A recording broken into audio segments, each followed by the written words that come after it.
त्या जागेला कोण आहे? ठीक आहे, त्यांनी नोटीस दिली, काय दिली माहिती, ते काय जागा किंवा आपल्या शेतकऱ्यांचं काय नुकसान किंवा त्याचं आपण शेवटी या विभागाचे मंत्री विखे पाटील, मी सहज बातमी वाचली म्हणून हा खुलासा पत्रकारांसमोर निश्चित केला.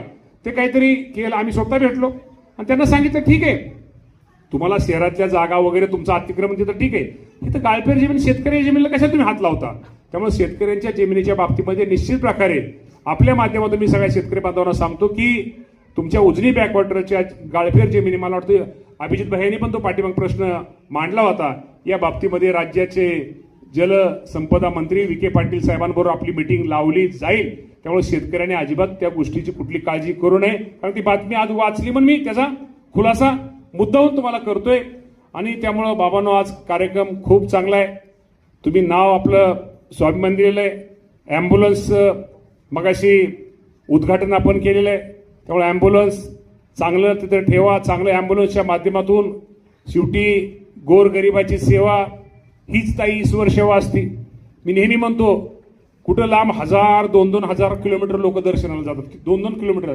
त्यांना कळतच नाही की आपल्या घरातच आपला देव आहे, देवी आहे, आपली आई, आपले वडील, आपले सासू, आपले सासरे, हेच खरं देवदेवी आहेत आपले. आपली काळजी कोणाला जास्त आहे? आपल्या आई वडिलांनी इतकी काळजी या जगात कोणाला नाही आहे. तर नेहमी आई वडिलांची जिवंतपणी जेवढी आई वडिलांची आपल्या सगळ्यांना सेवा करता येईल तेवढा करण्याचा प्रयत्न आपण सर्वांनी आपल्या आयुष्यामध्ये केला पाहिजे. कारण काय, नेहमी लक्षात ठेवा, ज्या वेळेस या जगातून आपले आई वडील निघून जातात ना, त्यावेळेस आपल्याला आपल्या आई वडिलांची किंमत कळते रे बाबांनो. त्यामुळे यांची जेवढी आपल्या सर्वांना काळजी आपण सर्वांनी घेता येईल तेवढी घेण्याचा प्रयत्न आपण सगळेजण करूया. त्यामुळे आज कार्यक्रम खूप चांगला आहे.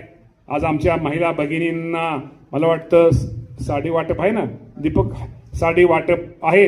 त्यामुळं साडी वाटप असल्यामुळं बरं झालं. नाही, पत्रकारांच्याच वतीने नाही, पत्रकारांनीच वकील साहेब दिले. पत्रकार आपले इतके हुशार आहेत, त्यामुळे त्यांनी साडी वाटप मध्ये त्यांनी ठेवलेलं आहे. कसं वकील साहेब, त्या बहिणींना सगळ्याला माहित आहे, आजचं पत्रकार दिनाचं आहे. पण प्रत्येक वर्षी मामाचं 100% कुणी काय नाही बोललं तर मामाचं असतं हे माझ्या बहिणीला माहिती आहे त्या सगळ्यांना. त्यामुळं फक्त भाऊ अजिबात भाव रुसलेला नाही.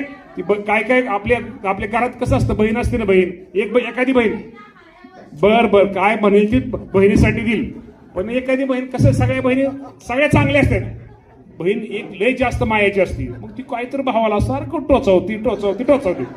त्यामुळे